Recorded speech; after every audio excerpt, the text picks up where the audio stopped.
tectonic shift that has taken place is inevitable, and it is unavoidable. Sure. We are in it, and we have to accept it. Sooner the better.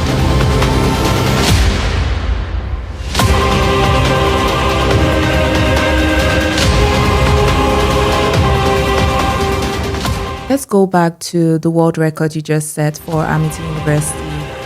What inspired you to go into that? First of all, I would like to say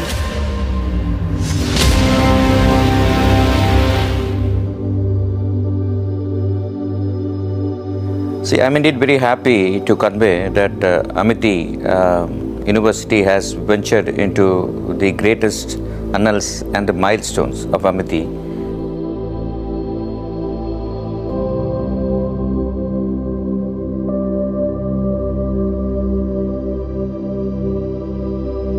So this year, 2025, has turned out to be an extremely special year for Amity School of Communication and Amity Film School, as Amity University has embarked on a journey for a groundbreaking event. the whole idea is imagination, ideation, and visualization. Yeah. That is the core of advertising.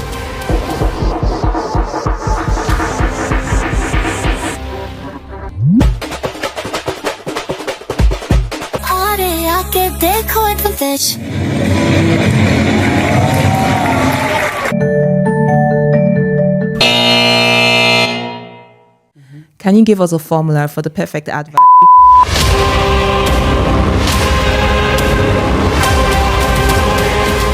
Go ahead and hit that subscribe button.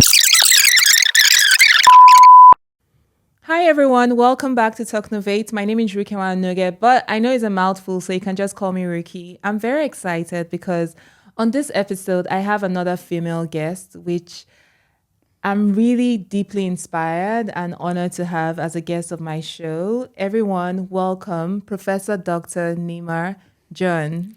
Thank you, Ruki, for having me. Well, welcome to my podcast. I'm very excited that I was able to get you here because it's been a long time coming. And so thank you so much for being here. So a little bit of introduction. She's a Guinness World Record setter. Can you talk a little bit about that, please? We have created a new category that is largest commercial advertising production lesson. Wow. So this was a category set by Amity University Mumbai for the Guinness World Record. Wow, that's amazing. Congrats. Thank you. Before we go back into the Guinness World Record, I want you to just take me on a journey back to India. I know you're Indian and your dad is a professor. How did that shape you into going towards the media field and also being in academics as well? Right. Oh, that's a very important question of my life. Yeah. Yes, I am a third generation teacher Wow. from my family. Wow. And my grandfather was an education officer. Okay. My father was a professor of physics. Wow. And he wanted me to pursue computer science. But Like me. Okay. You are a computer, Yeah, I read computer science, yes. science person. But I chose media. So I started with commercial advertising. I did my bachelor's, master's, and then a PhD, a doctorate in commercial advertising. Okay. And Why then media? Well, I was not one of those regular kids. I used to paint, I used to draw, and I was more into creatives. Okay. So my parents, my mother especially, thought that I would be a good creative artist. So she thought that I should pursue commercial arts as advertising. Okay. And that is how You got into the field. I got into, but it was difficult. I got through sports quota. I'm a cricketer. So Wow. so there was a struggle initially, you know, to come to creativity. Yes. You know, because advertising is super creative and it is very impulsive. It is on the spot, media creation and ideation, including visualization and imagination at par. Yeah. And you have to, the choice of colors, the design elements, the compositions, everything matters in advertising. Very true. Plus the message is very important. Very, very true. So as well. that sets the pace. Okay. We do have similar backgrounds. So my father was a professor of sociology. And I remember when I told him I was going to sciences, he didn't believe me because I'm the youngest of four and everyone is into like arts. And so I wanted to, even though I've always had a creative edge since I was a kid, I remember I went into acting in like when I was like 6, 7 in school. And then I did a bit of podcasting. Then I was in a press club. So I was sitting in front of the school and read the news. So I always knew I wanted to be in media, entertainment, anything creative. But I felt challenged by my dad because he said, all your elder ones are in arts. You can't make it in sciences. I wanted to prove him a point. So that's how I got into sciences. And then my dad wanted me to read medicine because in Africa, everybody says, oh, read medicine and all that. But I said, you know what? No, I now want to go into the media space. So I think computer science or architecture. And then he agreed computer science. So here we are. So I feel like we both have something in common. But one thing I didn't like about being a child of a professor, I feel like you just have big shoes to fill. Did you feel that pressure growing up that, you're like the third generation teacher. So your granddad was into this. Your father is a professor as well. So did you feel pressure to follow his footsteps? Yes and no. I mean, I was very much in awe of my father's teaching and his personality and his conduct as well. Yeah. And somewhere down the line, I embody it. Okay. And because parents influence their children quite a lot. Very true. Very true. Their social presence makes a lot of difference to a child's, growth and development. Yeah. So I always thought that, if I always looked upon my dad as a dictionary because those days we didn't have Google and we didn't have hands-on, information. So I would go to my dad and ask him, and he was an avid reader, voracious reader. Yeah. So I was always intrigued, what brings him or what engages him constantly to read books. And he would have an answer to everything. That's so sweet. Including God. I said, do you believe in God? And he said, yes, I do. Wow. So, but does God exist? And he looked at me and he smiled and he said, you will know. Wow. Has it always been a dream of yours to like be, because I remember as a child I was like a big dreamer, and you just set a world Guinness record. That is amazing. That's huge. Did you always see yourself doing something really big as a child?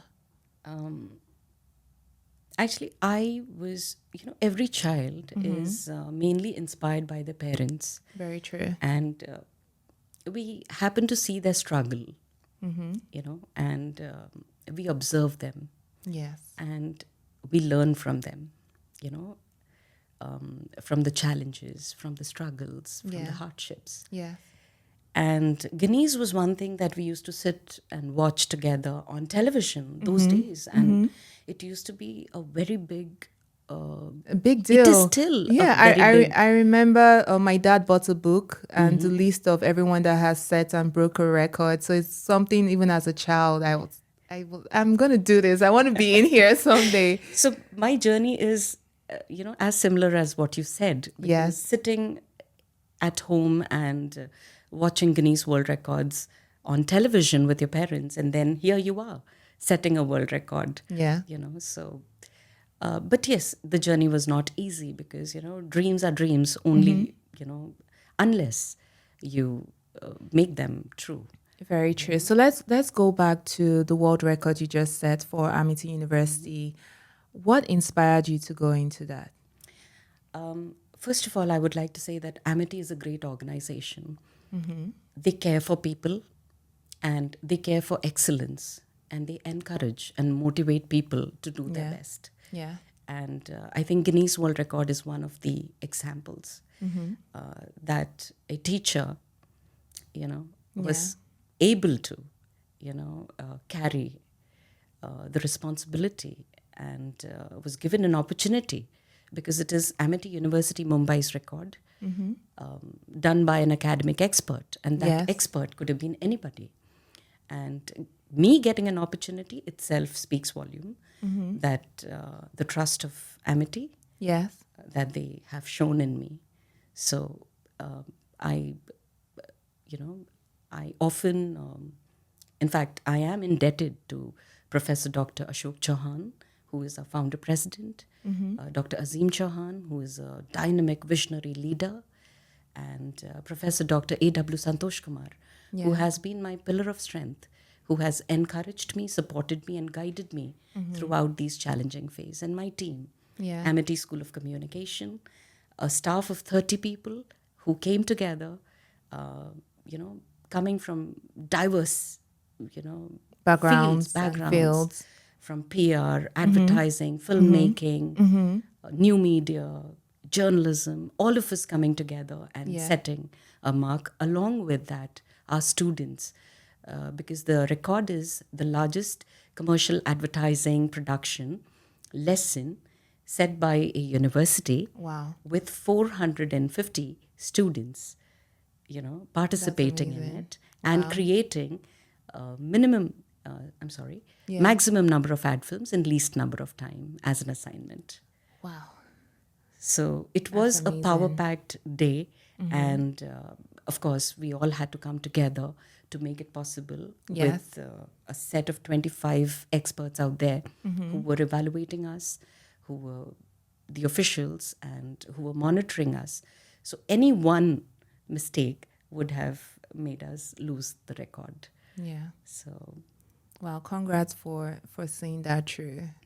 That's a very amazing feat, especially as a woman. And I did some research about you in preparation for this interview, and I also found out that you were the officiating head of mass communication.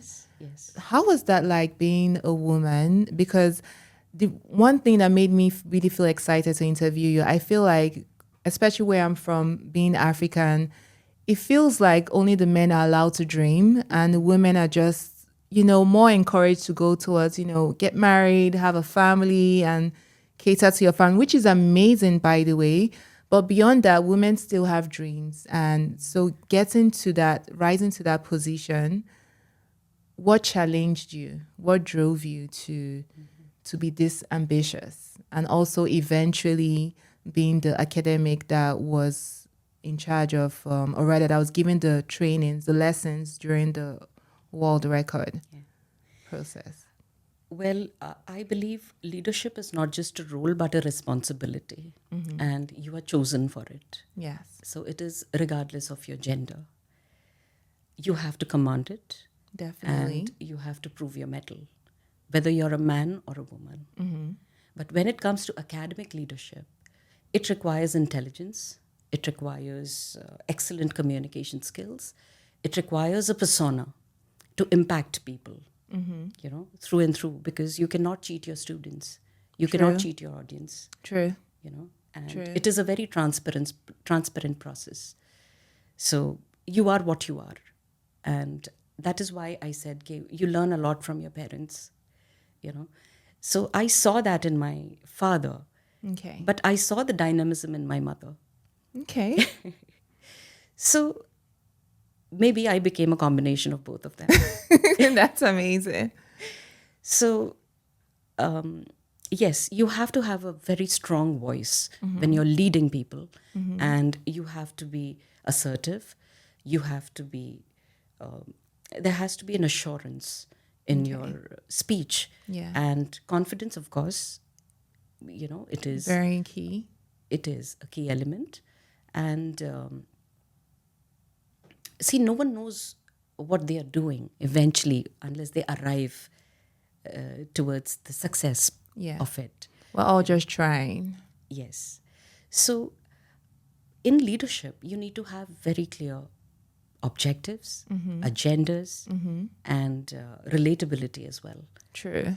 Because you have to, convert your communication into action. Very true. Very true. You have to be constant at it, regardless of your psychological, emotional, financial, personal. You still have to show up. Absolutely. Okay, I have a question. Being in mass communication, how do you think the emergence of like AI and other digital tools, how do you think it has affected that? Because let's start for mass communication, like initially when people wanted to get like credible information, we rely on like mainstream media. But now we have social media. Sometimes even before you hear about something or you watch something on CNN or BBC, you've already seen on TikTok, on Instagram, on YouTube. Absolutely. How do you think that is shaping the future of even advertising? All right. So now this particular question that you have raised actually speaks about media. It speaks about communication or the role of communication and its impact and technology. Yes. So the tectonic shift that has taken place is inevitable, and it is unavoidable. True. We are in it and we have to accept it. Sooner the better. We do. Yeah. And communication basically works as a fabric. So as a teacher of mass communication, I observe communication right from the interpersonal model that we are having right now, to public speaking model, to action, interactional, transactional, to multimodality. Yeah. So we are in a phase of multimodality. And I often quote Marshall McLuhan. We were talking about it. His book, The Extension of Man, is very... it is one of the cornerstones of media studies. Okay. He's also known as the father of media studies. Amazing. So I'll do more research on him. I love a couple of lines that he has quoted. Okay. Number one is medium. The medium is the message. Okay. Where in today's context, if you talk about with the new media, we are actually combining the who and the where together. Now, if we have to discuss this, we have to get into the theory of it. Okay. And, understand it in a far deeper manner. Level. The second line that often I quote or use, that is said by Marshall McLuhan. Yeah. He's a Canadian philosopher. Is that content is a juicy meat. Okay, that's interesting. I've heard content is king, but I haven't heard content is a juicy meat. So this is a new one for Content me. is a juicy meat carried by a burglar Okay. to distract the watchdogs of the minds. Interesting. So for us, every message is important that is being imparted, that is being informed to the audience, as well as entertained. So the audience are at the same time getting informed Yeah. and entertained at the same time. So. But okay, so being an academic, with the emergence of AI, for example, ChatGPT, how do you think that is shaping things even for your students and also for academics? Like, has it changed your approach to teaching? Of course, yes. Okay, can you just share an example of how? Well, AI is rapidly growing and it's there in content writing, script writing, video editing, and including, filmmaking. True. As a matter of fact. True. For journalism as well. So it's speeding up the process. It's a great tool Yeah. that we must, make a slave rather than make it a master. That's amazing. Because I feel like many people are terrified about this technology. I keep telling my friends that I don't know why people are this terrified about artificial intelligence. I got my last job because of thanks to artificial intelligence. And I think about last year, there was this, I was just speaking to my last guest, there was this riot happened, or this protest in Hollywood because actors and script writers were scared of AI taking their jobs. And I understand that some of their concerns are actually legit. But as someone into, like you just did the Guinness World Records for the largest commercial advertising, production lessons. And in advertising, they'll need like models, actors, and all that. But right now, even on social media, I've done some research on AI. You see like AI, there are AI models, AI actors. There's a famous AI influencer right now in Dubai. And so can you speak on that? Because I feel like in the next 10 years, advertising as we know it today would be a lot different from now? So I think we need to, first of all, adapt to the change. That Okay. is very important. Yeah. Rather fearing it, instead ace it. That is more important. Okay. And see, AI cannot operate all by itself. That is the fun part of, studying media studies. Yes. Is that media is a device which is operated by humans, and it is supported by technology. Yeah. So if we understand this fundamental, it will be easy for us to, exist. Yeah, because even if it makes things faster and people are threatened by it, but it still needs human input. Absolutely. Because ideation has to come from us. Imagination has to come from us. We are For saying that. So the whole idea is imagination, ideation, and visualization. Yeah. That is the core of advertising. If we don't have ideas, what are we going to create?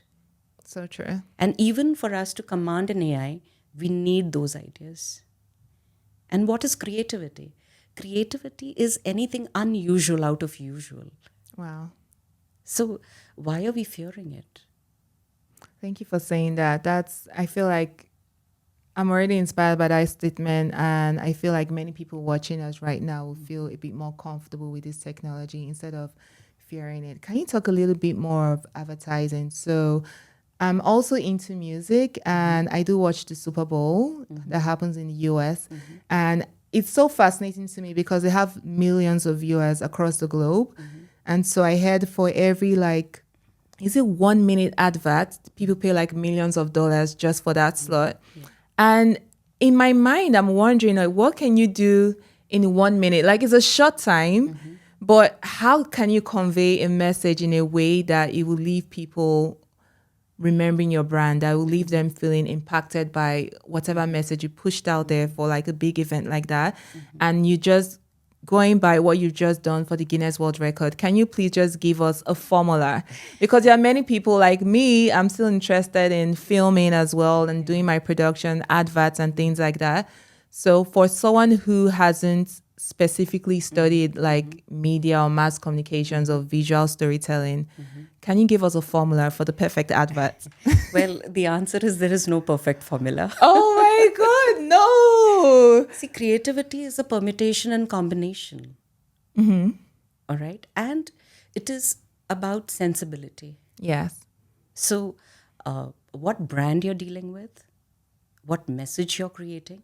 A message can be completely irrelevant to the product, but yet true. can generate appeal.